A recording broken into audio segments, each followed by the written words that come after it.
Please welcome Nikke, Rebecca, Richard, Charlie, Josh, and Michela. I'm going to ask you all to introduce yourselves, but please give our lovely panel a round of applause. Yeah. Okay, Michela, would you like to introduce yourself to the audience, please? Oh, hi everyone. I think a few people here have already know who I am, but I'm behind this whole shindig tonight. So I'm the founder of Music Tech Fest, and great interest in seeing where we can take music industry next, especially in the area of where we can combine artists, their talent, the new technologies that this community is developing, and any associated brands. Fantastic, thank you. Josh Saunders from EMI. Yeah, so I'm Josh Saunders, Head of Technical Creative for EMI, so I do digital marketing production for the Parlophone and Virgin labels, so social media apps, mobile apps, websites, using APIs and the like. Fantastic, thank you. Charlie, the CEO of Charlie Inc. I'm a creative strategist and I bring bands and brands together. Excellent. And Richard from Levels Management. Hi, Richard Antwi from Levels Entertainment. We are a management company and a record label working with a range of artists, such as Retry 2. Jacob Banks is performing later in Daily. Excellent, thank you. And Rebecca from EMI Records. Yeah, I work in the commercial department. I'm mostly focusing on maximizing revenues with our digital partners. Primarily, I focus on maximizing revenue with Vivo and YouTube and advising on video strategy for the labels across Europe and rest of world. Fantastic. And finally, last but not least, Nikki Osterback. Oh, hey. I used to work for Atlantic and Island Records for 6 years doing digital marketing, social media applications and websites and all sorts of things. And now I started my own digital strategy company, focusing to work with managers to do it yourself, and also with the startups to kind of bridge the gap between artists, managers, and startups, if you like. Excellent, thank you. So I'd like, if I may, to put the first question to Richard, because we spoke a bit earlier about how technology really and the whole explosion of really easily accessible, interesting, very usable, user-friendly music distribution technology has made it easier for you as a manager, and you've kind of done some interesting partnerships with SoundCloud. How do you think that the whole kind of technology revolution in music has made life easier and more interesting for people in management and people in bands? I guess it's made it easier in a number of ways. The toughest thing is to get noticed and get your music, just get it, distributed out in front of people. As a manager, you're always, one of your key goals, one of your artist key goals, is to get a record deal. And labels are notoriously shy of signing any act that doesn't have real momentum, can't demonstrate a fan base, can't demonstrate people are interested. So our model has become to fund the recording of the album or the EP ourselves, release it directly, and whether that's via a download link in exchange for an email. We did it recently with Jacob Banks, where we gave away his EP initially for free, like snowboarding to Radio 1 taking notice and adding him to their playlist, and then that led to Jules Holland taking notice and him performing there, and now we've put his EP onto iTunes, and it's really been a catalyst.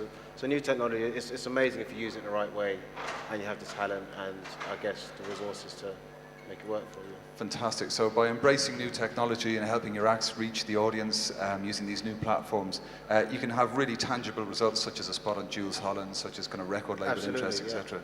Cool. And Nikke, I believe that you put together the campaign for Nikke with the Get Some Free download. Now, when I saw that come out, I was quite surprised, because this was like a headline single from an important artist on the label. But you were giving away the track for free. Tell us a bit about the results. Was that a strategy that worked? What was the ROI like in kind of embracing this free distribution in that way? Well, it's kind of interesting, because at the time when we decided to do that, basically we were playing the long-term game as being the management company, that like we're going to give our best track out as a free sign-up track, so that we can increase our database number, so that we can play the long game when the album is coming out. But then when the download became massively successful, so we got like 55,000 sign-ups from that track, and that's still the core of her fan base. But then again, like at the end of the day, when we became successful, then we got questions of like, well, we should have released this as a hit single rather than putting it as a free download. But like thinking of her career long term, that was definitely the right thing to do. That's fantastic. So embrace new technology, but have the long view about your strategy. That's very important. Michela, are startups the new rock and roll? You're quoting me there, aren't you? Well, yeah, my idea is that the way that startups are handled by investors these days actually has some similarity to how bands used to be handled by managers. It's a cool group of talented people who have great ideas, they're doing something very creative. You go and invest in a whole bunch of them, and then you hope that one of them might actually sell out. So actually there's a lot of similarity there. And I think there are a lot of crossovers. I think startups themselves kind of, well, they tend to live together 24/7. They tend to tour together. They kind of think of themselves as a bit of a band as well. And they have to, because they kind of live out of each other's pockets. So it's a very interesting space, I think. It's an interesting comparison. So for that reason as well, there are similarities in how we manage bands and how we encourage startups, or how we sort of develop startups. Yeah, absolutely. Now, Josh, in your work as head of technical and creative over at EMI, do you kind of get given bands projects to work on that, you know, maybe there's a new signing and they're very keen to get involved in this technological platform or do a partnership with this app manufacturer? You know, do you see that the kind of acts are getting more involved in the management from your perspective? Yeah, in some cases. A good one recently was Damon Albarn used, for a Gorillaz release, he used his iPad on the tour bus to basically create this whole side project record. And he was using a lot of Korg apps. So working with Korg, we made, using some of Jamie Hewlett's illustrations, we made an iPad version of the Korg app. Oh, the K oscillator, as a synth, yeah. Oh no, the Electribe, was it? The Electribe, yeah. Genius. And that sold really well, and it went out at $20 originally, I think. Yeah. And did great numbers on that. That's a great example of a very kind of significant partnership between a band and a kind of a technology development house. Another one, which is a bit of a personal favourite, is the partnership between Alicia Keys and Native Instruments. I don't know if everyone's seen it, but there's basically a virtual keyboard available for contact, which is called Alicia's Keys. And if you play it, you sound just like Alicia's Keys. It's wonderful. It does what it says on the tin. It's actually a really good product. But Charlie Massey, you have put together some interesting partnerships between people like Richie Houghton, Burn Energy Drink. So that kind of carries on from, you know, how do you kind of fund this kind of crossover and this interconnection between tech and music? Tell us a bit about what you've been doing there. I mean, sometimes it just comes from, you know, we work from the brand's behalf, and a lot of the time it comes from what the ambition of the brand is. For example, the thing that you mentioned, an energy drink, we were looking at talent and determination, and what we had realized was that a lot of the other energy drinks that were working in the same environment were creating passive relationships with, you know, you would turn up to a show and you would watch it. And actually what we work really closely with brands to try and help is to create access and opportunities for emerging talents to get to where you need to be. So whether it's helping our team, our consumers to make music by offering them free online music production systems that are cloud-based, so they don't need huge computers to work on, to then helping them then work out the rights management when they're collaborating internationally in the way that we're helping, to then giving them access to people like Richie, their mentors, and giving them unique insights into how they produce things like the Plastic Man tour. But we're also, at the same time as doing that, we're also trying to explain and encourage them to understand that it's no good being talented in your bedroom. You have to also be able to promote yourself. And you know, we've talked often about whether the musicians that are most popular these days are the best marketeers. And there is certainly an element of that, and that's one thing that the brands do encourage, and we're so lucky these days with Facebook, as we were discussing earlier on, and other sort of social media channels. You know, you can influence more than just your face-to-face clique that you have. And so we work with all of those talents. And then there's always emerging and bubbling technologies that are appropriate at that time. e.g. Mixcloud, you know, they were perfect for us when we were looking at this a couple of years ago because they allowed us to promote people's music on a royalty-based scheme. That was the benefit for us at that point. Yeah, excellent. I'm a big fan of Mixcloud personally. I absolutely love it as a platform. Nikke is great. You know, they've just completely worked out what was a problem and made it very easy for everyone. You know, we talked about with Ministry earlier on. The big problem that they have is that they import a lot of rights. You know, with their compilations, and you get to a groundswell when you're streaming music where suddenly it becomes cost prohibitive for you to be successful. Yeah. The whole rights issue is a whole. It's never going to go away. That's it. Yeah, I had a slightly frustrating experience on Track It Down recently, which is a kind of interesting website. It's all kind of good stuff for DJs or whatever. I tried to buy a compilation, and all of the tracks I later found were unavailable in my country. You know, it's ridiculous. You know, so complex. Coming back to revenue and kind of getting revenue from platforms, Rebecca, you work a lot with Vevo and YouTube to kind of optimize the revenue streams, etc. Are these kind of very lucrative for the labels and the artists at the moment? How do you kind of manage that relationship? Absolutely. I mean, Vevo and YouTube are our two music video partners, and they're definitely comparable compared to some of the smaller download stores or streaming services. It's really about bringing, YouTube is a really unique platform because it's a combination of the marketing and promo as well as monetizing and revenue in its own right. And I think a lot of people forget that a lot of the time. They think YouTube marketing so that we can push the CD, but being able to actually monetize the videos on their own, it's a very complex balancing act, sort of that's included in the marketing mix, but also promoting the downloads and streams as well as streaming the video on its own as well.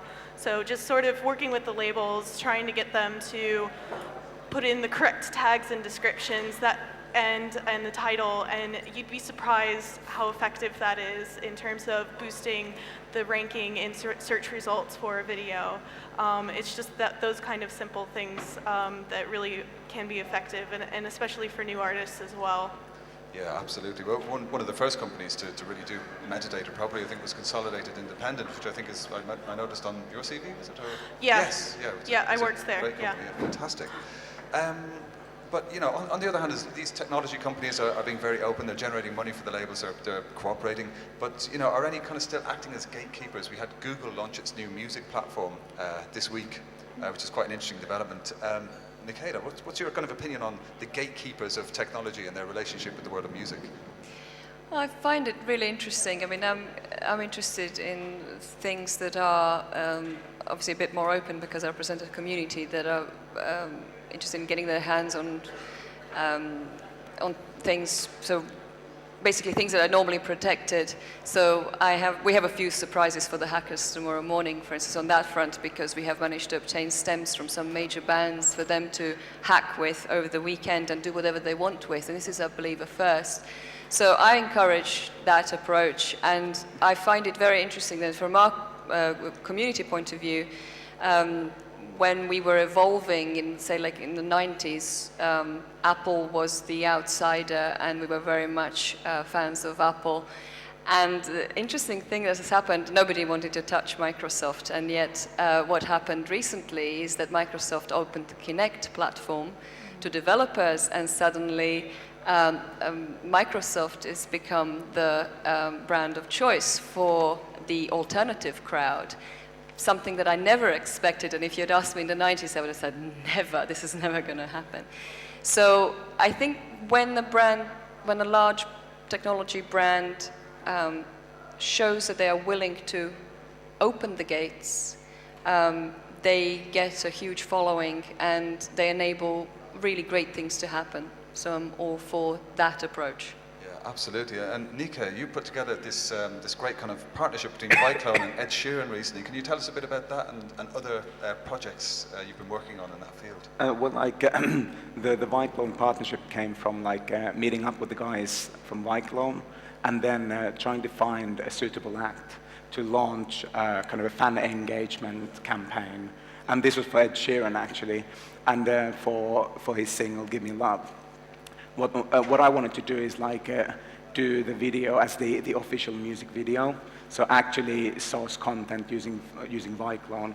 But then, like, due to, like, the official video already being in the pipeline, we ended up doing it as the official live video. But like, so what we did is, like, over 5 nights at Hammersmith Apollo, we asked the fans to film using Viclone or any other means content for the live video. And then after the 5 nights, we asked the kind of global fan base to contribute using Viclone by holding up lyrics and that sort of things. And the budget for the campaign was £500, and we got 220,000 views in the first 24 hours. But like, obviously there are other things, like, we had a big fan base to promote the video too, but still, like, that's a good example. Like, if you have a good fan base, if you have a big fan base and an engaging fan base, you don't need to spend like £25,000 on a video.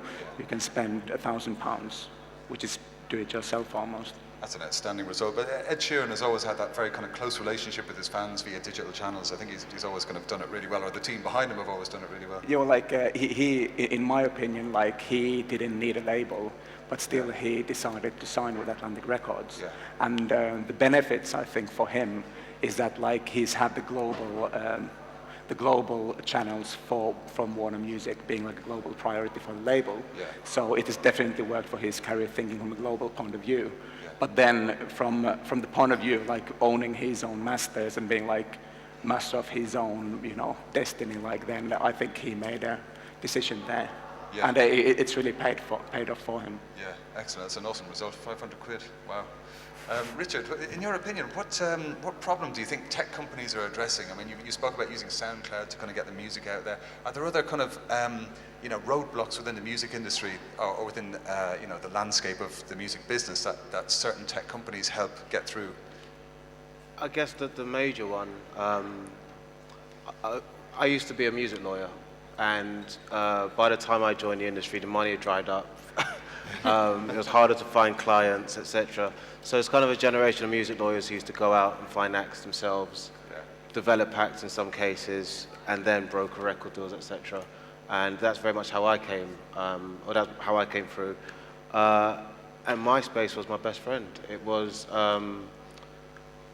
Jack Peñate, Adele. There's a whole generation of artists that we worked with, and it was all MySpace at the time. But interestingly, as those mediums became more popular, you get this influx of, I guess, new artists, and then it's harder to decipher who was actually good. It was a gift and a curse in a lot of ways. So yeah, I think technology in that way, in terms of being an avenue for finding talent, MySpace was key.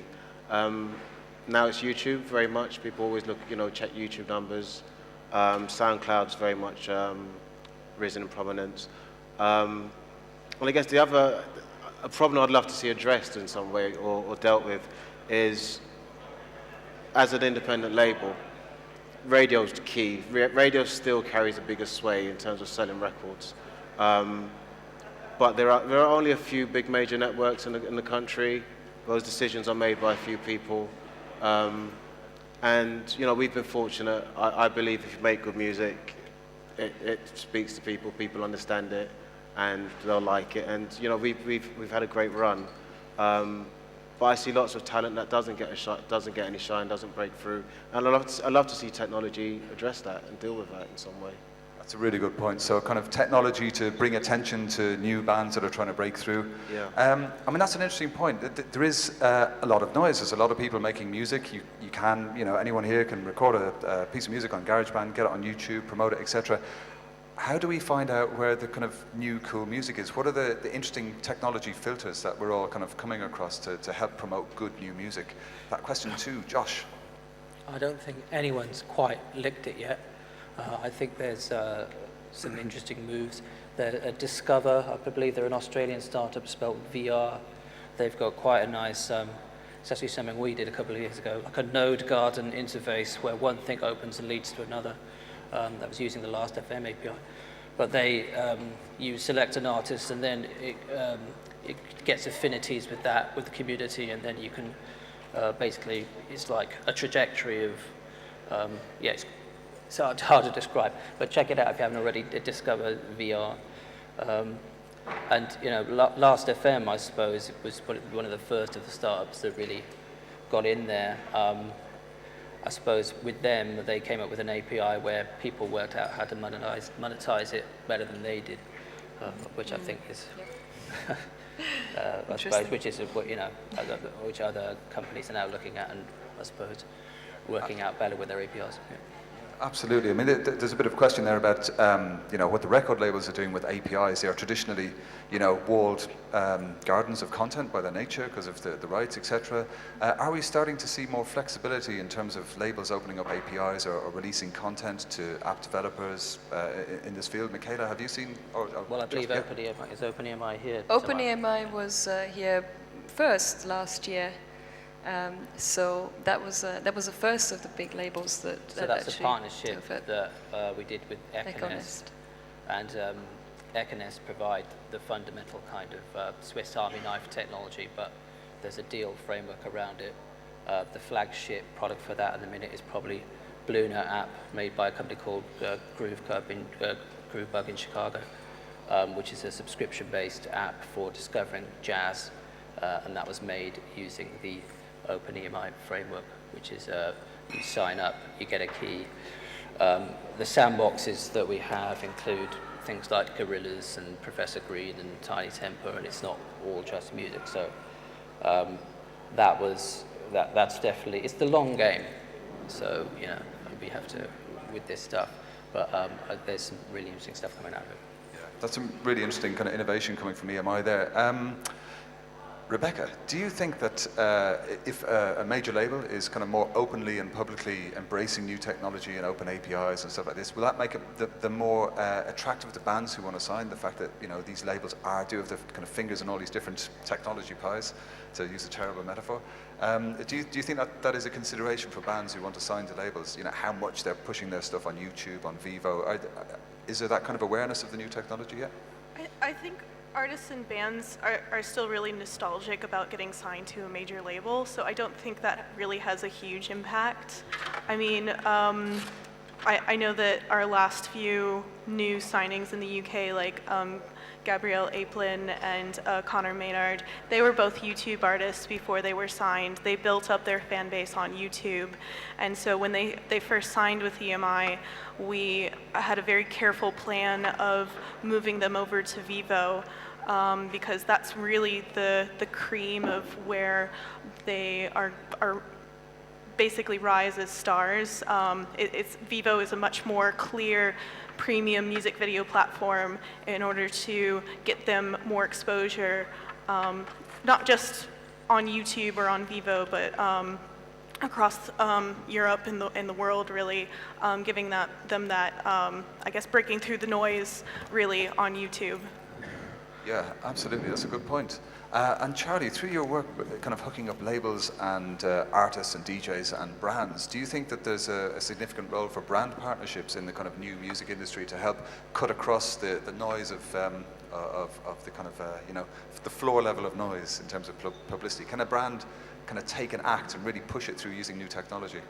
Well, I mean, a brand can bring many things. It can either bring access to a consumer base, a community that it wasn't familiar with before, or it can literally bring funds, the old age sponsorship model, or it can use its influence to create a network that can help to build a better stature for them. I mean, some of the work that we've also just been doing with Relentless and some artists that may be quite familiarly associated with Relentless, that's very much been dictated by the character, the personality, and their ambition. And what we've always said to brands is, if you first of all define what you want to be and what your objectives are, and then open yourself up to brands, to bands and to artists. We certainly found that with Sasha when we were working with him, that we told him what our long-term objectives, our aspirations were, and he bought into it because it was authentic. And I think that's one thing that we've been talking about, is authenticity too. If you're credible, Consumers can smell that, musicians can smell it, and brands stink of it sometimes if they're not behaving in a credible and authentic fashion.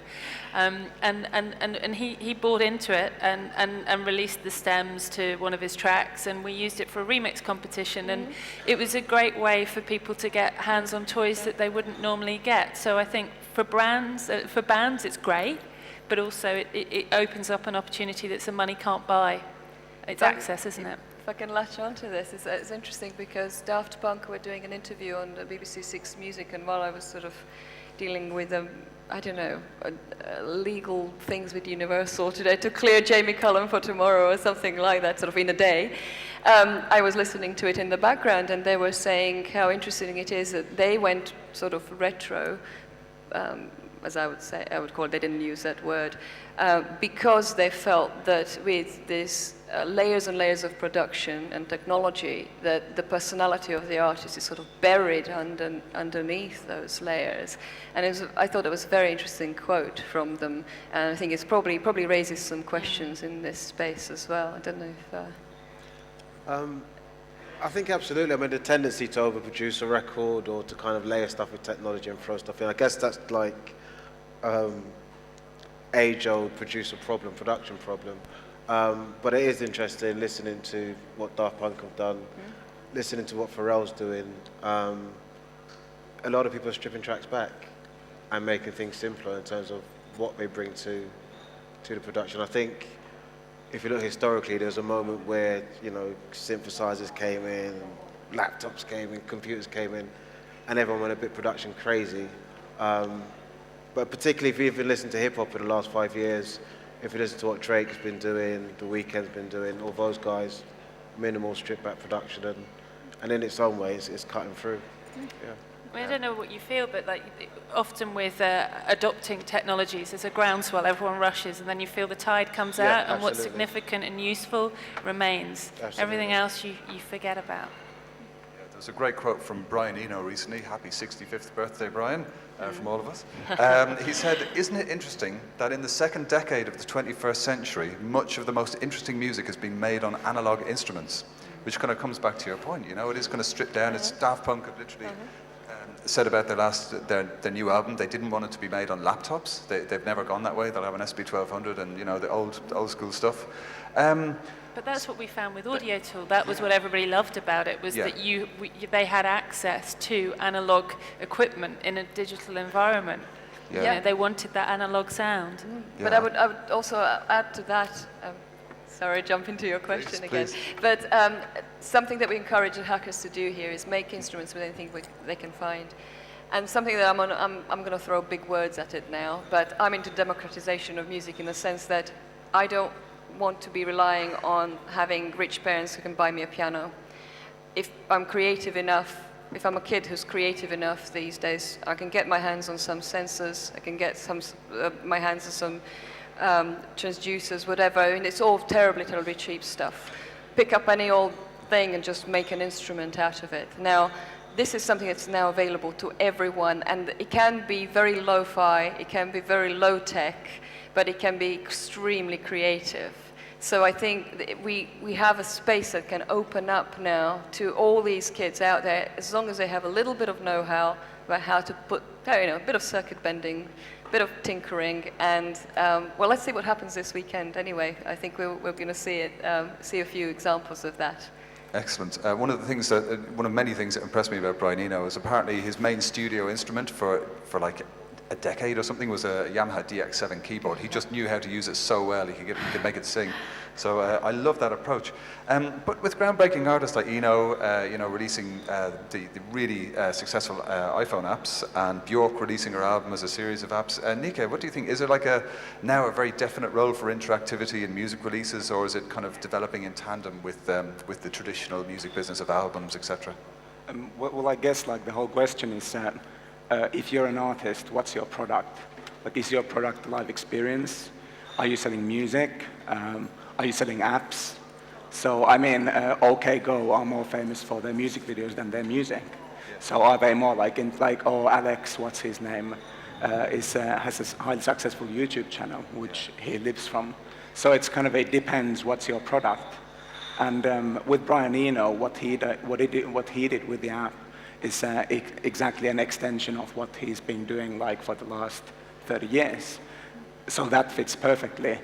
For Björk, for example, in the Biophilia app, it's kind of from a sales point of view, probably less people bought and downloaded that app and actually heard the music or have an idea of what the music is that came from the app than many of her previous records. But like from a PR point of view, that Biophilia thing is something that's going to be she's going to be remembered for that. Yeah. And so as a PR exercise, brilliant. As a music, as a kind of, most Björk fans want to listen to Björk as a passive experience at the end of the day anyway. Yeah. It's a niche who want to create new remixes and all that sort of a thing, but it is still interesting, and people, artists have to be exploring these things, like that's all it's about. But like at the end of the day, artists and managers and labels are trying to figure out like, where's the money going to come from, and what's the product, and what are we actually trying to, do here?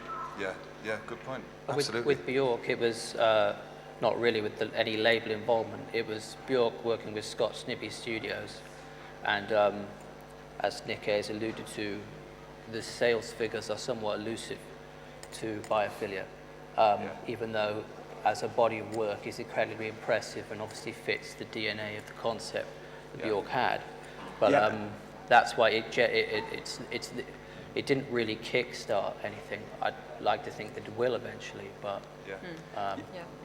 And then also, if you think about like app as your kind of core product, or like Biophilia album, how innovative is going to Biophilia be musically in 10 years' time from now? How innovative is debut, Björk's first album, like 15 years after its release? So that's also like, something that, people have to think about. Like, are old computer games as cool these days as like Neil Young's Harvest or something? Yeah. So like the technology has some like, music doesn't equal technology in all cases when it comes to creativity. Yeah, that really puts it into perspective. Yeah, excellent point. Rebecca, just coming back to your work with the kind of distribution channels, do you think, you mentioned Conor Maynard was a YouTube artist before you signed him. Are artists really kind of embracing that, bi-directional aspect of communicating with fans, and, are all of them kind of embracing this openness and this communication, or some of them still like to maintain the mystique? Do you see any particular trends in how artists are interacting with the technology partners? It's both. I mean, there's some artists that are like replying to fans' comments on their videos, or commenting on other artists' videos, for example. And then there's other artists that just don't even go near YouTube or talking to the fans other than maybe after a gig or something like that. So it's really divided. I'm always constantly advocating trying to get artists more involved in YouTube, because that's really one of the few platforms that we have that's cheap to talk directly to the fans, and also through a channel that we can monetize as well.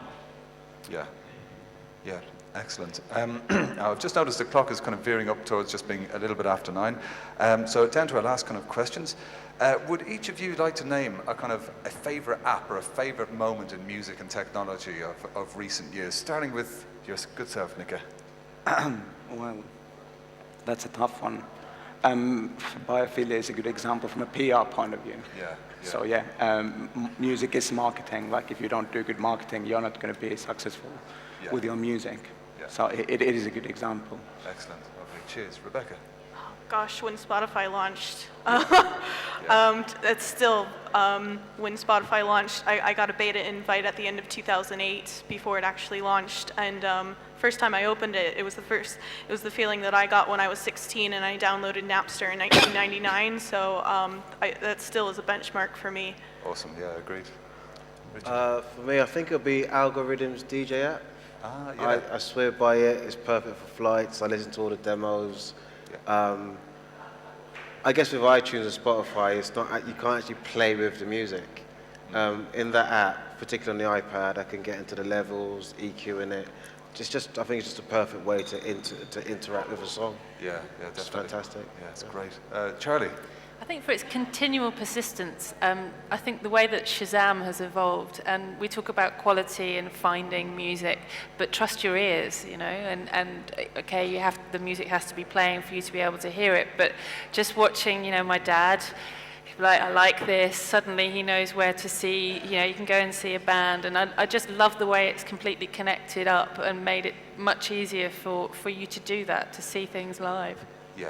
And Fantastic. purchase the tracks. Indeed, good point. Yeah, thank you. Josh?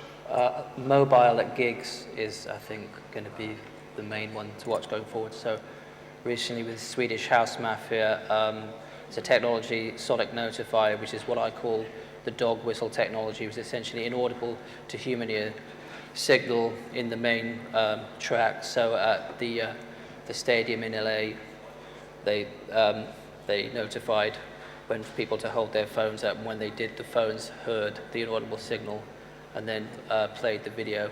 Also, what Richie Hawtin and Plastic Man has done is very impressive, using Wi-Fi rigs at events, and I think that kind of two-way interaction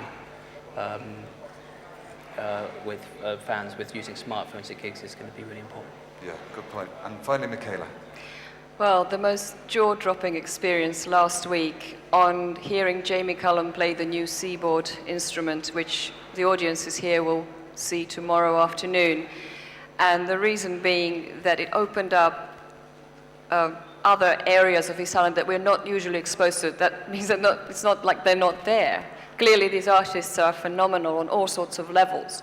And what I witnessed could be only described as sort of Aphex Twin with jazzy riffs, or Jean-Michel Jarre with soul.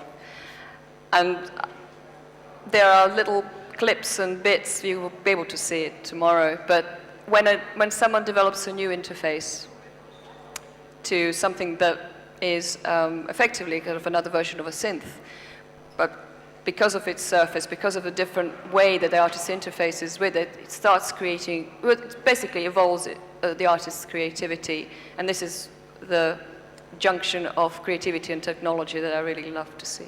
Fantastic. So what time is that tomorrow? Tomorrow at 6 o'clock, we're introducing the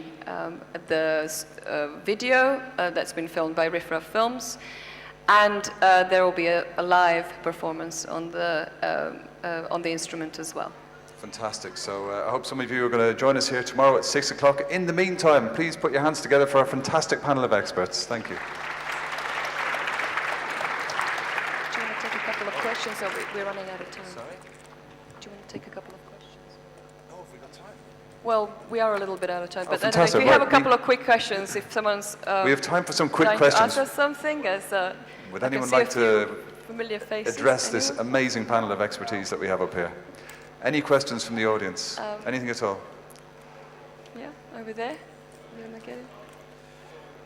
Hang on, let's get a mic so that people can hear you. And just tell us who you would like to answer. Ask all of you. Yeah, I mean, technology is so advanced now, and you see, like, people listen to music on laptops and that. Like, quality-wise, what would you? What's the advice in that? Like, because I've heard tunes on YouTube and like SoundCloud when it comes to quality, like our man mentioned in there, like he said, some people are not getting the recognition they're supposed to get because of certain things. But I'm just thinking quality-wise. So is that in terms of like you say, you know, some people you get played on radio even though your music quality is not that good. Like, do you mean like MP3, WAV, or? Yeah, that kind of thing, and certain aspects of quality. Like, you see, like when they show us videos of people making tunes on HTML and things like that. How does that? It's an interesting point. I think it's. You know what I mean? Like, yeah, absolutely. Yeah. It's easier to achieve a passable standard with technology now.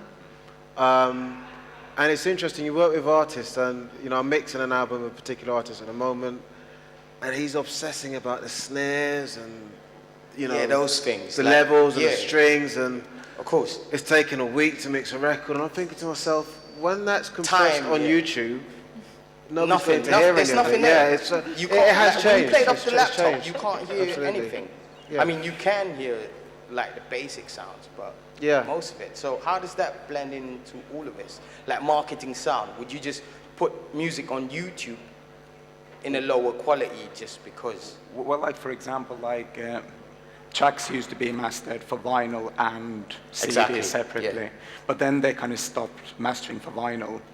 And then, like, you know, if you buy vinyl these days, usually Yes. you're using the same master as Yeah. as for the CD. Yes, So you're yes. not actually getting a vinyl experience, if you like. But then Exactly. they're mastering for iTunes and MP3s. Yes, all and those then little formats. maybe tomorrow we're going to master for YouTube. Who knows? So Yeah, you know. that's It's just where the market is, where you can get the best impact with your consumer. So it's Okay. like radio, iTunes, that kind of things matter a lot. So who's listening to your music? Who are you trying to reach? I think you also need to keep in mind when you upload a video to YouTube, YouTube puts it through an encoder and they compress the audio as well. So I regardless, know they do that on radio as well, don't they? Like there's a compressor on radio as well, so yeah. So everything goes regardless of the quality, it's going to be compressed of whatever quality you would have uploaded originally. But I think the main thing you want to keep in mind is it's not necessarily the quality, it's whether the music is good, the sentiment behind it, you know, whether it's authentic. Those things I think are more important more than the important actual these quality. days. Yeah. Okay. Yep. All right. Excellent, thank you. Have we got one more question from the audience? Or we have everyone still on we're stage? sort of slightly over time anyway, so we'll probably want to get over to Robert. Okay, fantastic. So once again, please put your hands together for Nikke, Rebecca, Richard, Charlie, Josh and Michela. Thank you very much for coming.